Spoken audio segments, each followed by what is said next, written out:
Et bonjour à tous.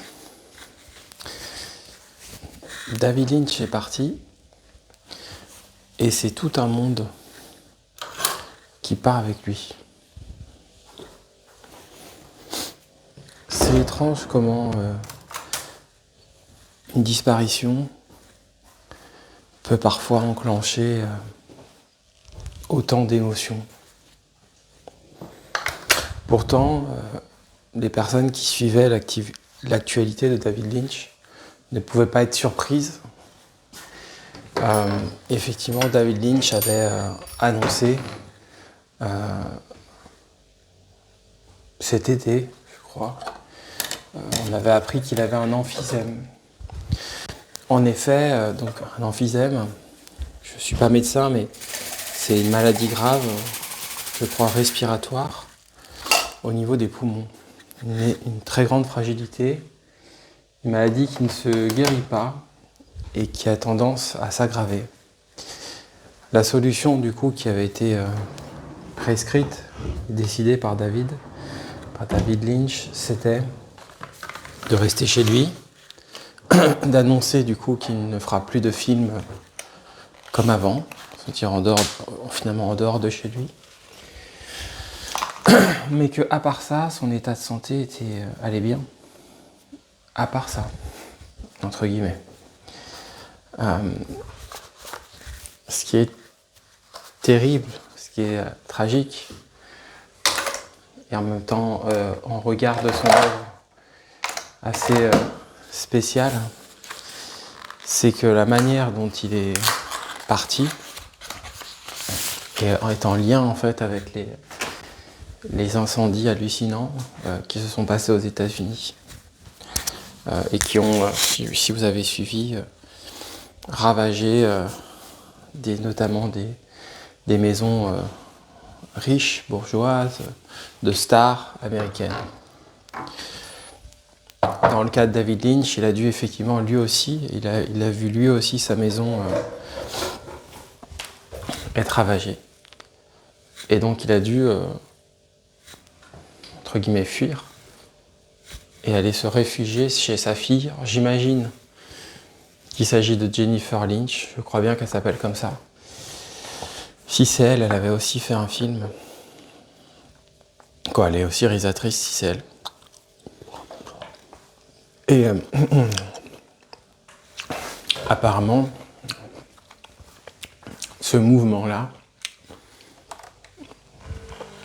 cette fuite-là, aurait aggravé et donc il serait décédé de son emphysème. On ne peut pas vraiment savoir s'il n'y avait pas eu l'incendie,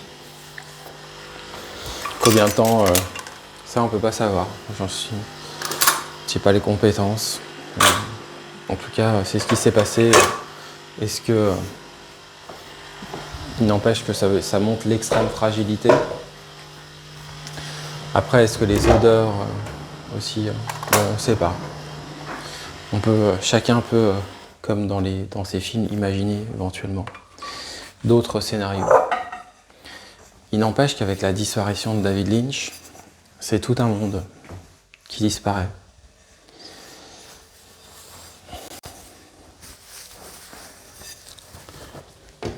Un monde vraiment particulier. Je pense que il a fallu, et je pense qu'il faudra du temps pour mesurer l'œuvre de cet homme, je pense. Souvent, comme chaque grande œuvre, évidemment. Et puis après, chacun est spécifique. Ce qu'il faut comprendre, c'est qu'une œuvre d'importance est toujours un petit peu en avance sur son temps. Toujours. Et donc, du fait qu'elle est en avance, les perceptions aux alentours souvent se trompent. Tout du moins, en tout cas, il y a parfois des erreurs. C'est le cas, par exemple, Terrence Malick, le grand cinéaste américain Terrence Malick, a été mal compris, mal perçu par les cahiers du cinéma. Et du coup, ils ont dû, bien des années plus tard, faire un hors-série qui réhabilitait Terrence Malick, par exemple. En sachant que Terrence Malick, lui, n'a rien demandé, il s'en fiche, quoi. Et se dire que eux, pour leur historique, pour leur travail de critique, je crois que c'était au moment donné où Tree of Life était sorti, ils ont été forcés, en fait, de se dire, bon, on est sûrement passé à côté d'un artiste. Alors, je crois que le mot artiste, il est vachement juste quand on veut parler de ces gens-là, parce que tout de même, l'artiste, c'est celui qui peine à être compris.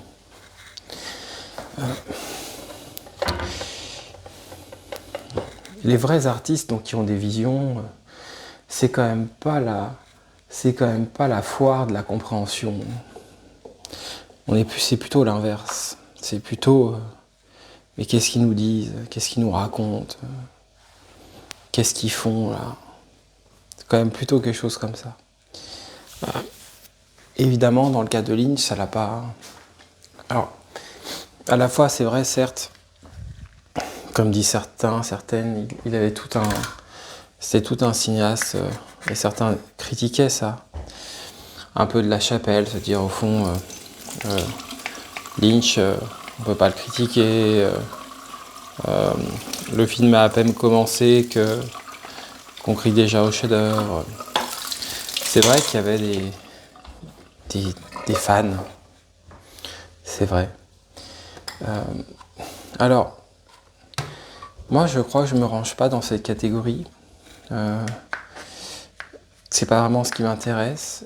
Et puis surtout, moi, dans mon cas, moi, je reconnais tout à fait que j'ai eu des étapes différentes avec David Lynch. Par exemple, Elephant Man, quand je l'ai vu, mes souvenirs sont flous. Mais quand je l'ai vu la première fois, c'est évident que j'avais dû le voir adolescent ou très jeune, quoi. Et j'avais eu, comme tout le monde, beaucoup d'émotions. Voilà.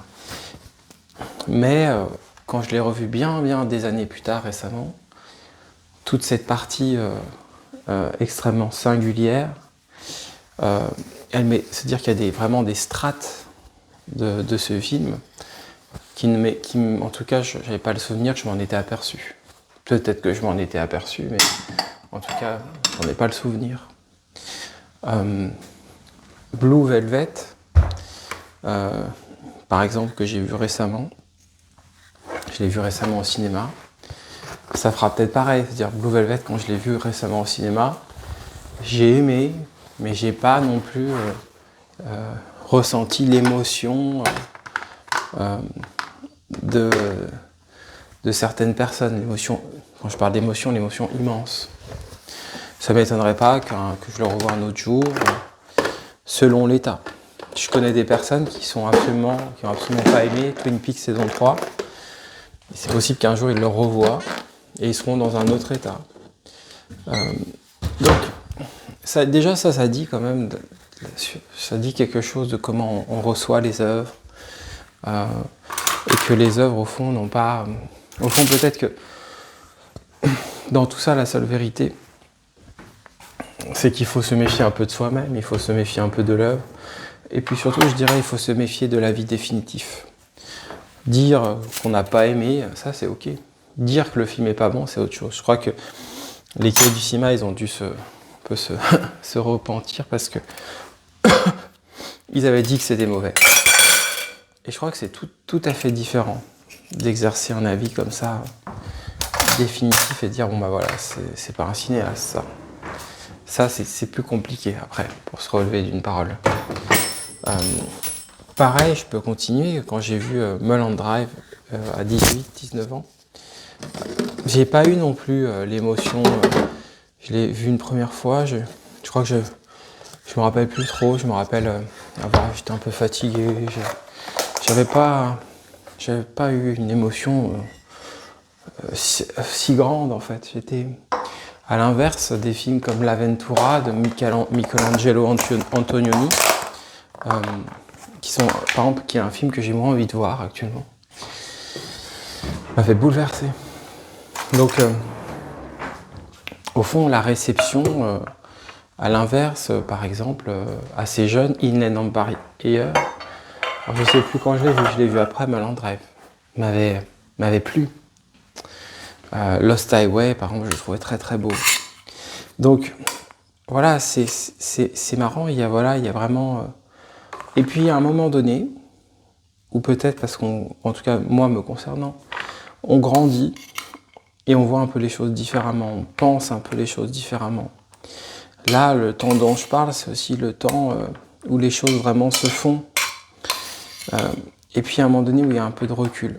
Et c'est aussi le recul sur une œuvre, en fait. Et moi, par exemple, quand j'étais à mon école de cinéma, j'avais un collègue qui était un des collègues vraiment, qui était un des collègues brillants de notre école. Et en fait, lui, il considérait Mulholland Drive vraiment comme l'un des... À l'époque, comme... Je veux dire qu'il y avait je crois qu'il y avait genre un film de Bergman, un film... Psychose, et puis il y avait Mulholland Drive, quoi. Voilà. Et voilà. Donc, je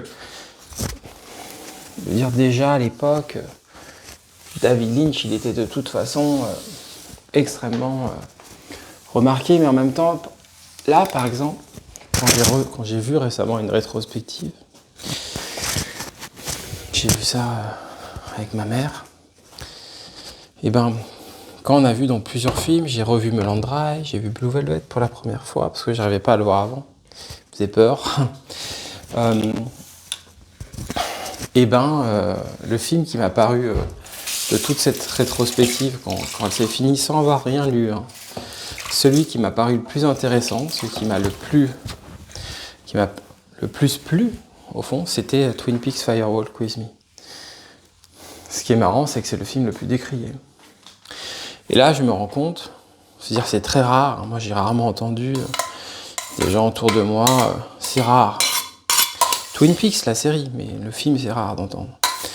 Et en fait, en lisant des critiques là récemment, je me suis aperçu que il y avait plusieurs personnes, plusieurs critiques, qui commencent maintenant à faire ce chemin.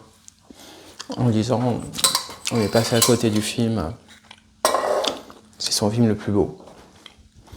Mais là, il faut se rendre compte quand même, du mouvement. C'est-à-dire qu'on passe en fait d'une situation où l'artiste a connu, à un moment donné, on lui dit, voilà, et où ça lui fait beaucoup de peine. Parce que Lynch, ça lui a fait vachement de peine, je sais.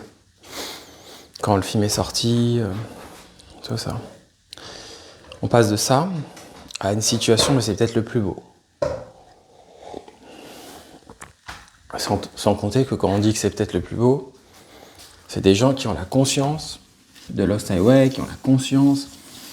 Donc, la méfiance toujours, parce que même les très grands critiques, qui a été Michel Simon, il faut toujours avoir cette zone. Faire attention, je crois.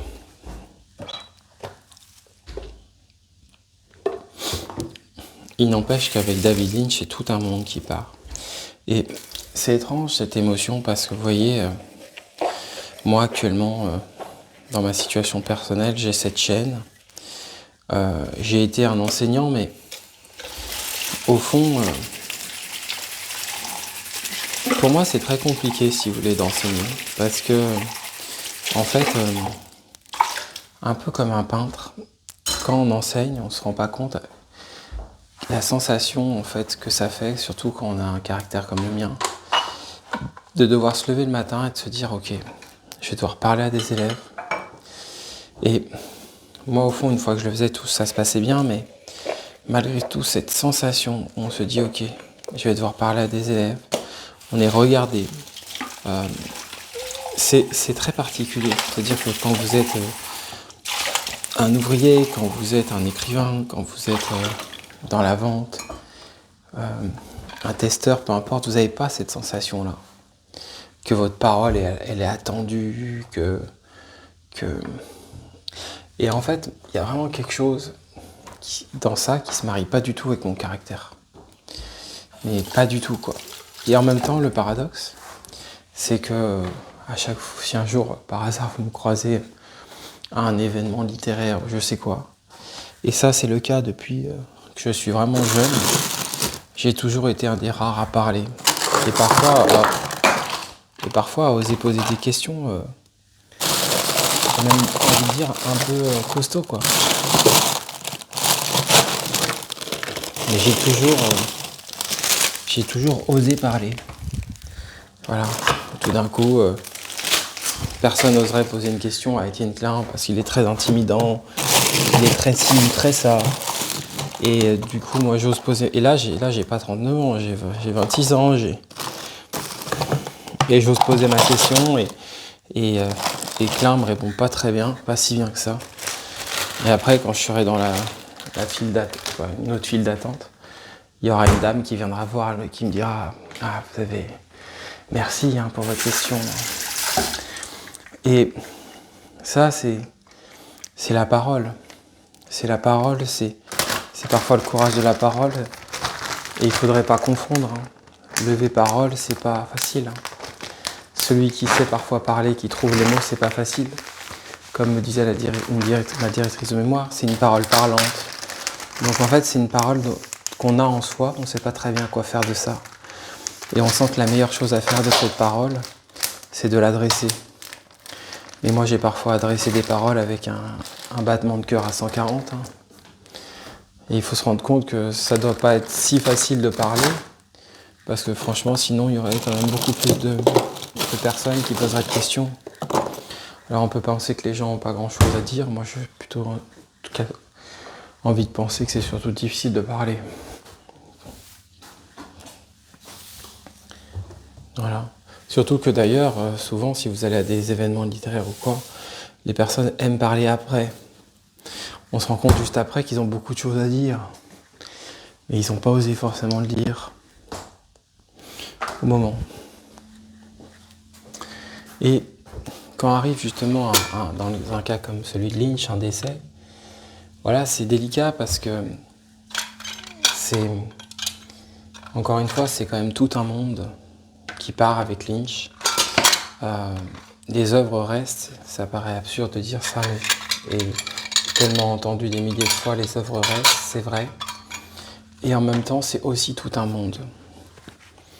Parce que l'artiste est plus là. Au fond, l'artiste est plus là pour, dans le cas de Lynch, c'est-à-dire qu'il n'est plus sur Terre, il n'est plus représentant de cette chose-là, il en faut d'autres. Je sais pas, c'est comme... alors parfois, il y a des gens qui sont, par exemple, d'exception. Dans le cas de Stanley Kubrick, par exemple, on va dire il en faut d'autres. D'accord, mais qui est capable, en fait, qui a un cerveau comme Stanley Kubrick, qui a une organisation mentale comme Stanley Kubrick. Et voilà, et c'est peut-être là où c'est intéressant, l'histoire de l'art, c'est que justement, on pourrait répondre, personne. Et qu'au fond, la seule manière qui est juste, en fait, c'est de penser que les choses, en fait, se continuent. Et qu'au fond, après Stanley Kubrick, il y a David Lynch, par exemple. Et ça, je crois que c'est peut-être la seule manière. C'est-à-dire qu'au fond, après Fellini, il y a Lynch. On pourrait dire aussi. Et c'est peut-être une manière de voir les choses. C'est-à-dire que non, il ne peut pas y avoir de nouveau un Lynch. Parce qu'il est unique. Parce qu'il fait les choses de manière unique. Mais comme il ne peut pas y avoir un deuxième Kubrick, c'est pareil. Mais en même temps, ce qui est intéressant, c'est que Kubrick, à l'époque de Full Metal Jacket, c'est son film préféré à l'époque, Eraserhead. Le premier film de Lynch. Film d'étudiant fait sur plusieurs années. Donc, on voit bien que les choses, elles avancent. Alors, il y a aussi parfois certains artistes qui, eux, sont peut-être dans un domaine, on pourrait dire, de l'intemporel réellement. Des gens comme Tarkovsky, je pense que c'est encore autre chose.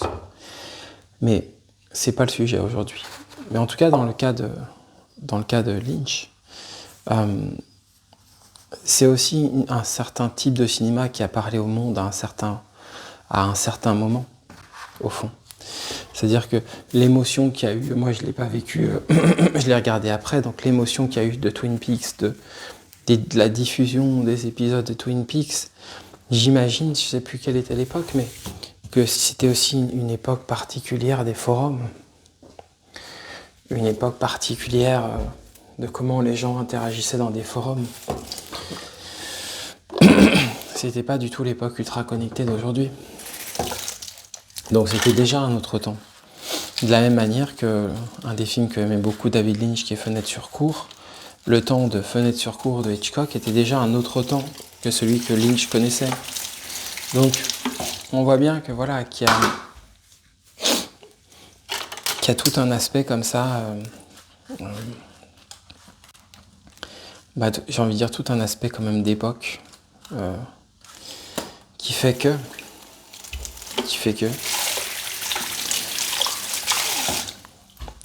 donc effectivement, avec la mort de David Lynch, c'est aussi tout un monde, parce que c'est aussi parfois toute une époque. Ça parle aussi d'époque. Ça peut aussi parler de ce qui reste. Et ça aussi, c'est intéressant. Et ça, la parole, elle est pas... Là, je fais un exercice de parole, et la parole, elle n'est pas très habilitée à faire ça. Parce qu'on entre dans un cadre silencieux de ressenti, où le temps passe, etc. Et où on ressent individuellement, on ressent après collectivement.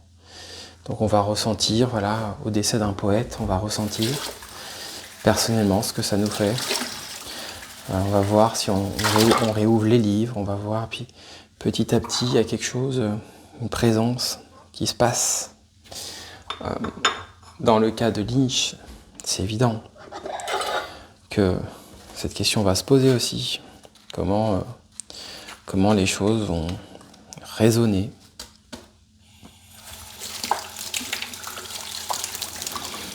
En l'état, en tout cas, moi je crois que je parlais de la parole et je parlais de la question au fond, de où mettre cette parole-là. C'est vrai, parce que moi, par exemple, je porte ça en moi, fort. Et où est-ce qu'on la met, cette parole-là ? Est-ce qu'on a envie de la mettre dans un livre et avec tout ce que ça comporte de silencieux Est-ce qu'on a envie de la mettre dans un cours avec tout ce que ça comporte d'incompréhension, de challenge, d'admiration ou de moquerie, et donc d'avoir envie de ça, et peut-être de pas toujours être à l'aise avec une sorte de mise en avant que ça demande, qui est parfois pas toujours là. Voilà. Ça peut passer par d'autres biais aussi, la chance de certains libraires. Moi, par exemple, si je dois prendre un exemple, la question des libraires, elle me parle beaucoup, par contre. Parce que je trouve que pour le coup, le libraire, c'est celui qui fait passer une parole, mais il fait passer une parole autrement, en fait. On pourrait parler de petite parole, petite présence. On n'est pas du tout dans la grande parole du prof. Moi, elle ne me pose absolument pas problème, cette grande parole du prof. Mais elle n'est pas très adaptée à moi. C'est plus ça. Elle n'est pas très adaptée pour moi. Et j'ai mis du temps à me rendre compte. Qu'en fait, c'était pas ma parole. Je m'en rendais compte assez vite.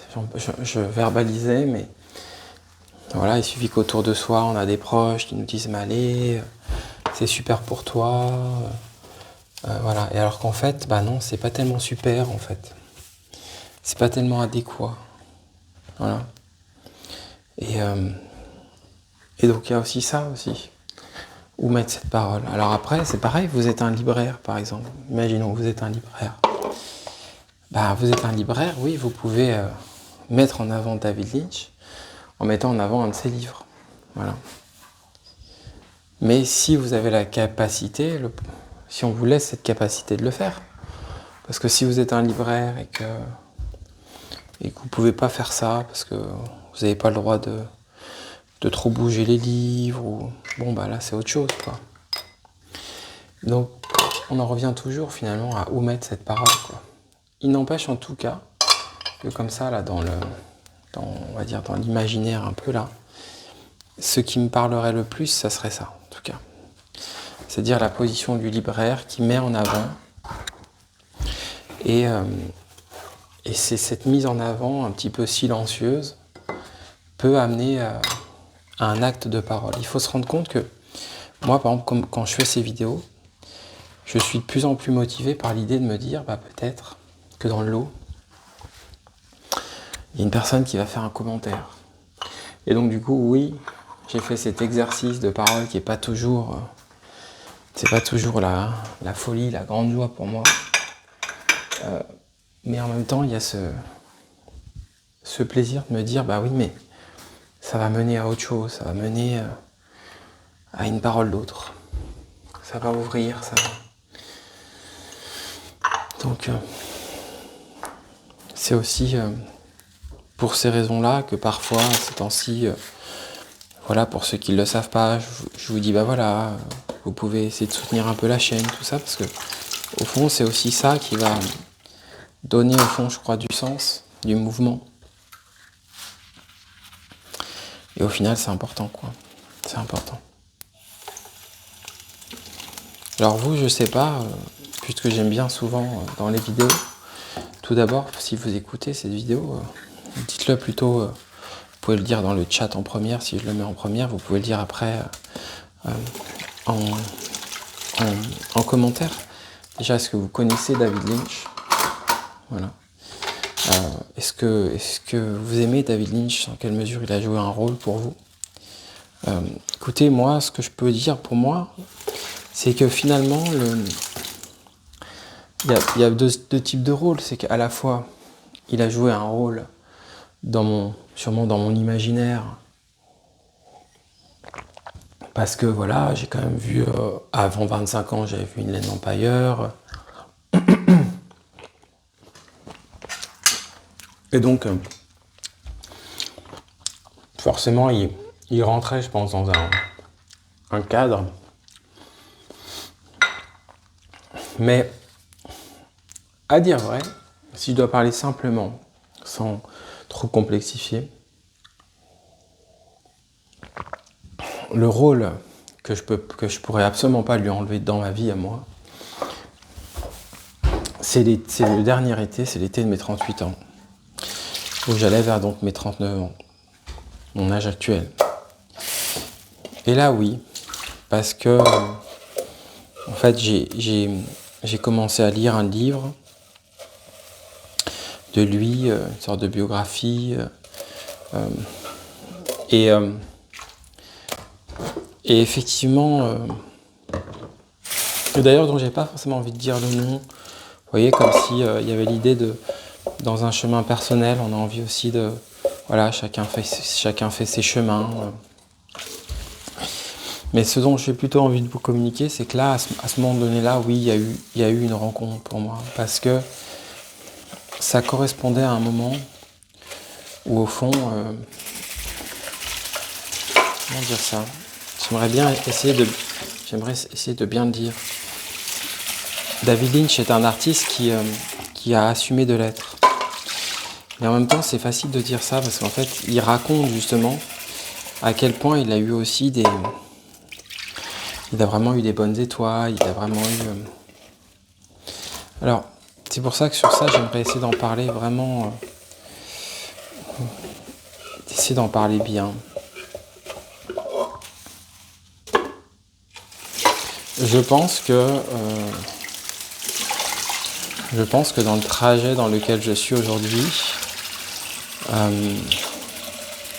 bon, sûrement tout d'abord, il faudrait que je reconnaisse que sûrement, je dis peut-être une bêtise là-dedans, mais je crois que d'autres artistes m'ont beaucoup plus marqué que David Lynch. Il faudrait peut-être que je commence par là. C'est-à-dire que je dois sûrement reconnaître qu'il y a des artistes, des films, voilà, que je trouvais Lost Highway superbe, mais au départ, je parle bien au départ, c'est-à-dire avant cette compréhension que je vous disais, un petit peu différente. Mais je crois au départ. Et je crois qu'il y a quand même quelque chose de vrai là-dedans, parce que dès que je suis entouré de fans de Lynch, de grands fans, j'ai toujours une réserve un peu, aussi au bout d'un moment. Donc, je pense que, au fond, cette chose-là dont je parle, elle doit exister quelque part. Alors que bizarrement, pour Kubrick, c'est plus facile pour moi. Par exemple, je crois beaucoup en la peinture. Je ne suis pas un très grand amoureux des photos et de la peinture de Lynch, je crois. En tout cas, je ne l'ai pas vu après en vrai, il faudrait voir. Mais de ce que j'en ai vu, j'ai pas... c'est pas la grande folie pour moi. Voilà. Mais après, il n'empêche qu'il y a quelque chose qui diffuse, il y a quelque chose qui passe. Et que je crois qu'au fond, ce qui passe, pour moi, en tout cas, c'est peut-être c'est ce qui n'arrive pas à être redit pour le coup. C'est-à-dire qu'au fond, il y a quelque chose dans ces œuvres qui va passer. C'est marrant parce que même les mots me paraissent, par exemple, de dire, bon voilà, c'est les sensations, donc c'est pas suffisant. C'est pas suffisant de le dire comme ça. C'est compliqué. Vous voyez, j'arrive pas trop à en parler.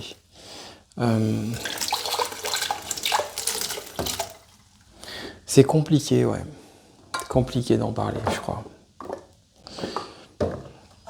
Il faut prendre des cas un peu précis, je crois. Par exemple, dans le cas de Dune, je crois que dans le cas de Dune, ce qui est intéressant de dire, c'est que c'est intéressant de voir le film de Lynch et le Dune actuel. Et je crois qu'il faut essayer, pendant un temps T, d'essayer de sortir en fait de quel est le meilleur film. Et plutôt juste de voir ce qui se passe. Et je crois qu'en fond, ce qui se passe, c'est de voir en fait comment, dans le cas de Lynch, quand on voit le Dune de Lynch, au fond, il y a tout d'un coup une incursion de l'art, de la rêverie, dans un film, qui est un film à la Dune, quoi. Et ça, c'est intéressant. Après, ce qui est intéressant, c'est qu'il faut aussi le dire, on est quand même des êtres de raison aussi, on est aussi des êtres de pensée. Et donc du coup, je crois qu'on a le droit, c'est comme le Mégalopolis de Coppola, on a le droit à un moment donné de... je pense que c'est sur cet aspect-là qu'au fond, les personnes n'arrivent pas trop à critiquer Lynch, je crois. C'est parce que, au fond, on aimerait vivre dans un monde de sensations. On aimerait vivre dans un monde diaphane, où même les pires horreurs seraient un peu aériennes. Et au fond, c'est pas grave, on pourrait manger un donut et on boirait du café. Et où plus rien n'aurait de sens. Je pense que l'être humain est tellement pris par des choses parfois difficiles qu'au fond, il y a une forme de rêve que Lynch vend qui est attirant, en fait. Qui est attirant. Et donc, il y a tout un personnage qui va même jusqu'à son physique, qui va même jusqu'à... Et donc, je crois qu'il y a quelque chose qui est très attirant là-dedans. C'est peut-être de ce point de vue-là que Mulholland Drive, c'est un film intéressant, parce que à ce moment-là, Mulholland Drive, il parle du rêve. Mais du rêve aussi dans toute son horreur, quoi. Il parle du rêve dans toute son horreur. Et ça, c'est intéressant. Et c'est à ce moment donné-là que... Et c'est en même temps, ce qui est intéressant, c'est que il ne faut pas s'y tromper. C'est que quand Lynch fait Mulholland Drive, peu importe si je dis des bêtises, mais moi, à mon sens, il veut faire une grande œuvre. C'est-à-dire qu'à mon sens, c'est quand même un cinéaste qui aime beaucoup, par exemple, Kubrick, qui n'est pas dupe, qui connaît le cinéma. Et à mon avis, quand il fait Mulholland Drive, comment il utilise les musiques, comment il a l'envie de faire une œuvre qui a un certain style, à mon avis. C'est-à-dire qu'on n'est pas dans une œuvre comme Firewalk With Me. Et c'est peut-être pour ça que Firewalk With Me est une œuvre, ça ne m'étonne pas que certaines personnes le trouvent intime aujourd'hui, parce qu'au fond, effectivement, c'est un film qui est plus intime. C'est ce qu'on appelle les petits films. Et parfois, dans les petits films, il y a énormément d'intime. Et parfois, il y a des cinéastes qui sont des cinéastes immenses, qui font des petits films et qui sont des chefs-d'œuvre. Mais eux, pour le coup, ils font des chefs-d'œuvre de petits films. C'est pour ça que, par exemple, récemment, en tout cas, moi, c'est ce que je crois, mais que l'un des très grands films qui est sorti récemment et qui parle de ça, au fond, c'est Perfect Day. C'est-à-dire que ce qu'a fait Wim Wenders, c'est vraiment l'exemple type du petit film qui est un grand film et qui tout d'un coup va plaire à énormément de gens. Voilà. Et donc je pense qu'effectivement le Twin Peaks, voilà, le Elephant Man aussi. C'est pour ça qu'effectivement Elephant Man, il n'y a pas de secret. Je parlais du fait que quand j'étais adolescent, Elephant Man avait créé de l'émotion. Et Elephant Man, de ce point de vue-là, est un film vraiment intéressant parce que, et Paul Nickel, la critique, la grande critique, elle avait vu juste. C'est parce qu'effectivement, c'est un film qui, vous le voyez adolescent, il vous donne une émotion très grande. Vous le voyez plus tard, vous percevez encore d'autres choses. Et donc c'est quand même un film abstrait, c'est quand même un film qui a une temporalité très particulière, très très particulière. Alors oui, il y a Eraserhead, mais déjà plus spécial. Mais dans le cas, je trouve, d'Elephant Man, alors j'allais dire peut-être que, je sais pas, je pourrais pas vous dire quels sont mes préférés. Moi, ce qui m'intéresse davantage, c'est de ressentir ce que c'est, ce qui se passe en souterrain. Je pense qu'il se passe quelque chose en souterrain dans l'œuvre de Lynch qui dit quelque chose sur le rêve, qui dit quelque chose. Après, la question, c'est voilà, c'est comment on en sort, comment on vit avec, et puis comment on le pense, comment on peut être. Moi, je crois que ça, à mon sens, ça sera intéressant de continuer à être critique envers lui, d'essayer de le penser, d'être critique, justement, c'est là où l'aspect passionnant continue. C'est que, et puis parfois, vous savez, on l'a vu avec Kubrick, c'est le temps qui... Là, on est dans une ère où 2001 continue de... Voilà, est-ce que dans 100 ans, les gens continueront d'aimer 2001, l'Odyssée de l'espace, si Shining... Ça, c'est passionnant, je trouve, de réfléchir un peu à ça. Mais c'est un peu ça que je pouvais dire. Je crois que dans le cas de Lynch, il y a une forme d'idée, je pense, aussi de recueillement. C'est-à-dire c'est un cinéaste tellement particulier de ce point de vue-là. Au fond, j'aurais presque tendance à dire que moi, ce que je pense réellement de Lynch, je le garde en moi. Et peut-être que je garde le positif et le négatif aussi, d'ailleurs. C'est-à-dire que je me situe dans un mouvement où il y a par exemple aussi d'autres cinéastes où c'est pareil, je garde en moi, mais ce que je garde en moi est extrêmement puissant, extrêmement grand. Dans le cas de Lynch, il peut y avoir un peu plusieurs choses. Peut-être qu'il y a des choses parfois un peu superficielles que j'aime moins, que du coup j'ai pas forcément envie d'exposer. À l'inverse, il y a d'autres cinéastes parfois plus où je garde des choses en moi et moi ça m'apparaît avec plus de profondeur.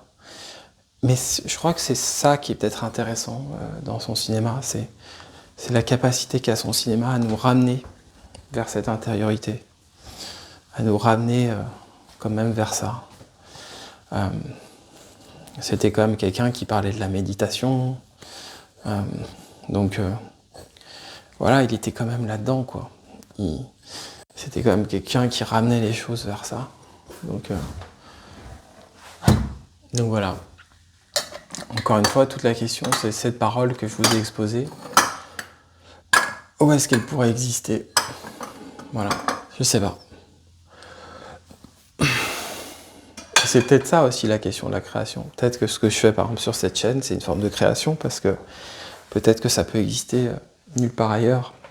ce que Lynch a fait avec Laura Palmer, tout ça, ça peut peut-être exister que dans Twin Peaks, que dans le format Twin Peaks. Et ça, en fait, on s'en rend compte que plus tard.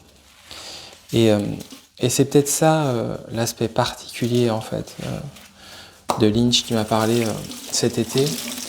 C'est que cet été, quand je suis revenu, c'est évidemment pas, c'est pas des phrases nouvelles, mais il faut parfois entendre les choses qu'on dit dans leur nouveauté de conviction, leur nouveauté de signification. Je suis revenu de Sardaigne et j'ai dit à mes parents, je sais ce que je veux faire, en gros. Je leur ai dit, je veux être artiste. Et cette phrase-là, elle n'était pas nouvelle en soi.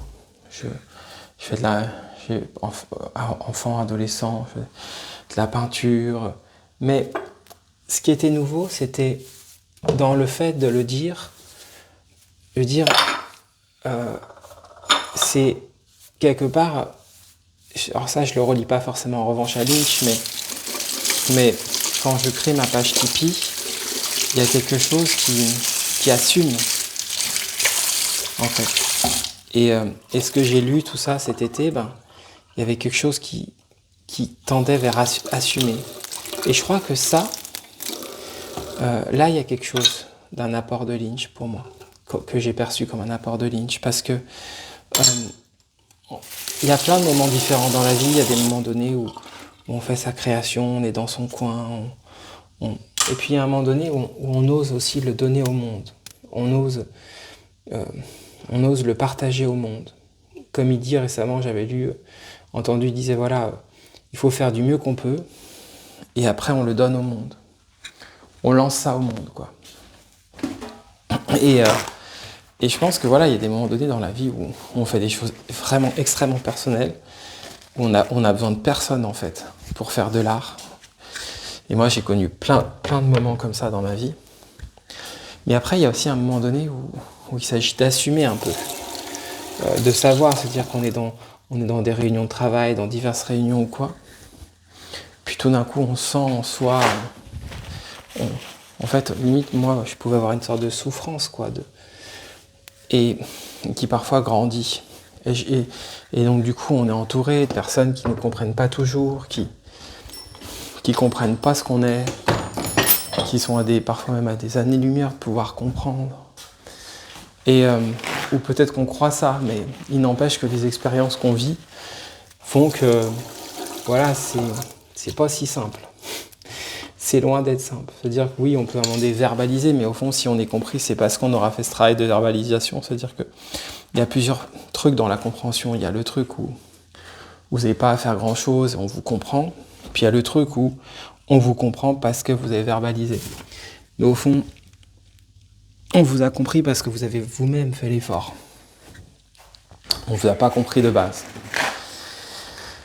Et voilà, et ça arrive très souvent. Vous pouvez aller voir de la peinture avec des personnes qui aiment la peinture, vous croyez que ça va être super, puis en fait vous vous rendez compte que vous pensez absolument rien avoir pareil sur la peinture, et en fait vous êtes pareil seul. Et donc du coup à un moment donné il s'agit quand même d'arriver à être moins seul.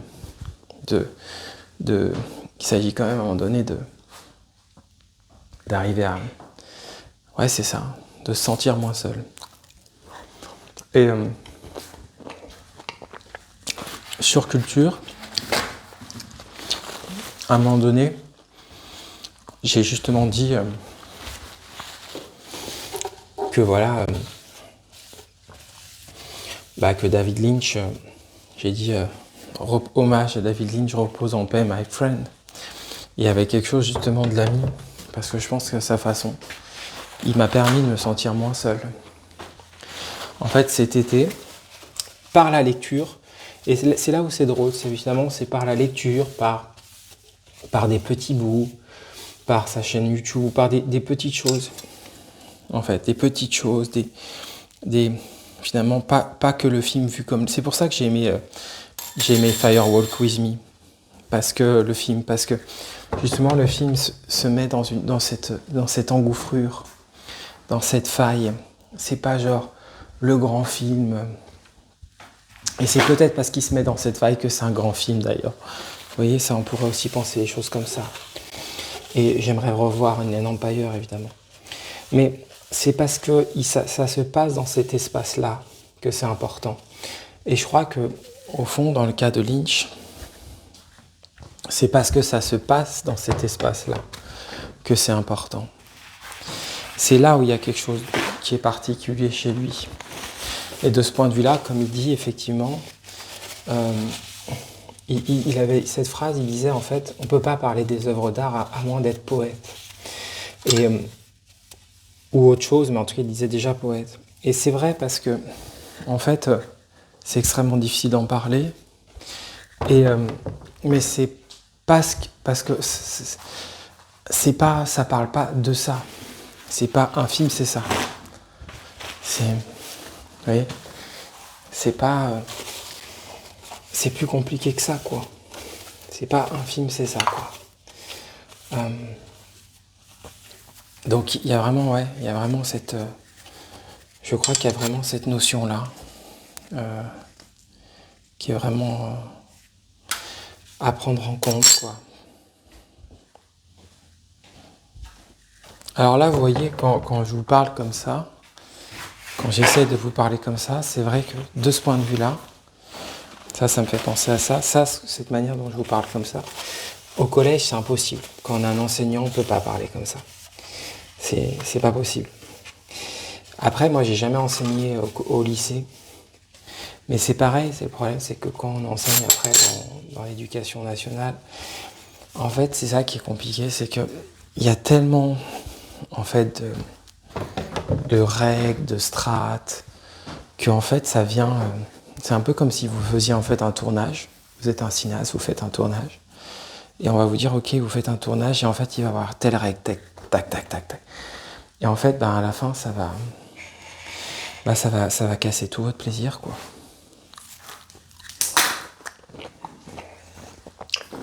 Ça va tout casser.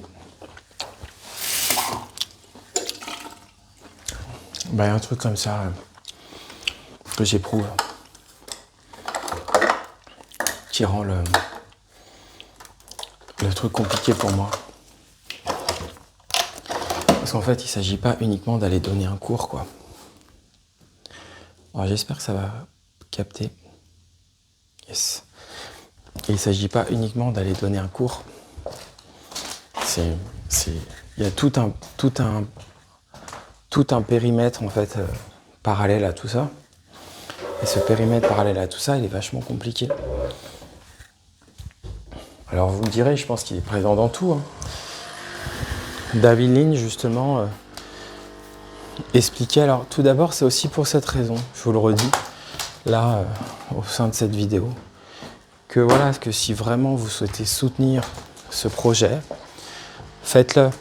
Faites-le parce que, en fait, ça me donne vraiment de la force. C'est réellement difficile de mener un projet comme le mien. Et donc, à un moment donné,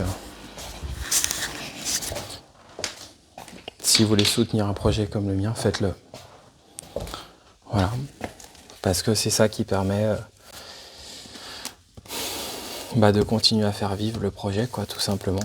De continuer à le faire vivre, à le faire avancer. Ouais, c'est ça. À le faire vivre, à le faire avancer. Donc, ayez conscience de ça.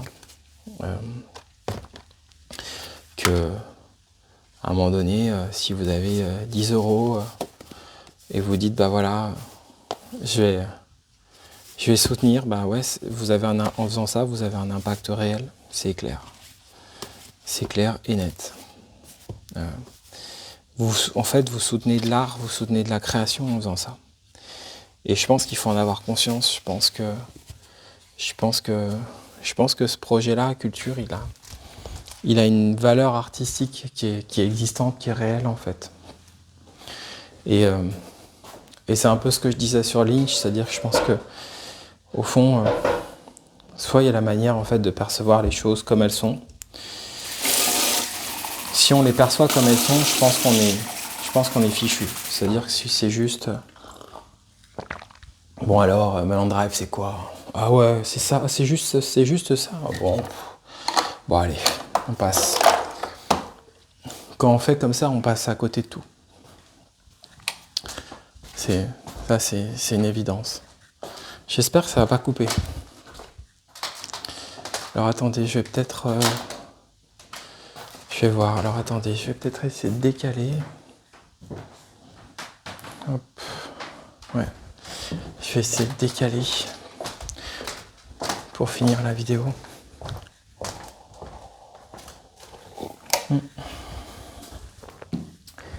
Là, écoutez, je vais prendre ça. Attendez.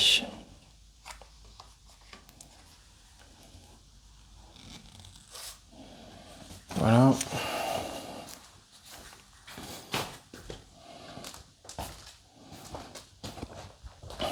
Là, je fais ça pour que ça soit plus... Hop. Alors, attendez. En fait, là, je bouge de zone. Donc, je vais essayer de refilmer. Voilà.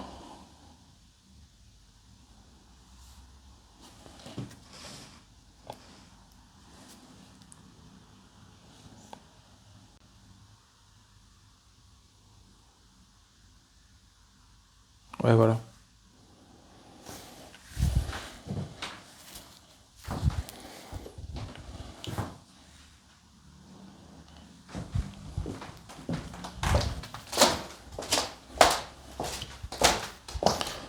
Hop.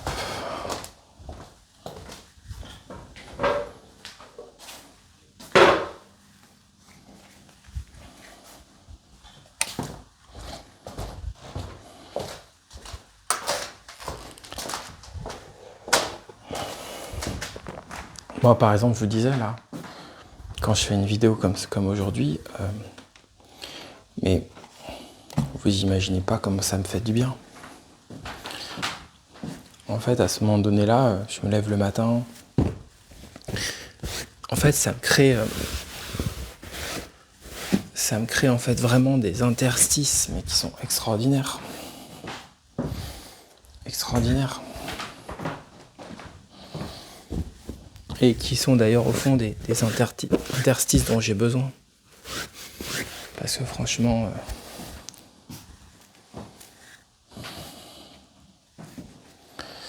parfois...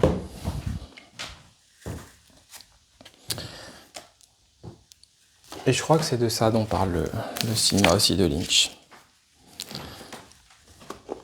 C'est à la fois des choses qui sont cruelles, et en même temps il y a quelque chose de très très fort sur les interstices, au fond. Mulholland Drive, par exemple, c'est sûrement ça. Au fond. Mulholland Drive, c'est sûrement ça.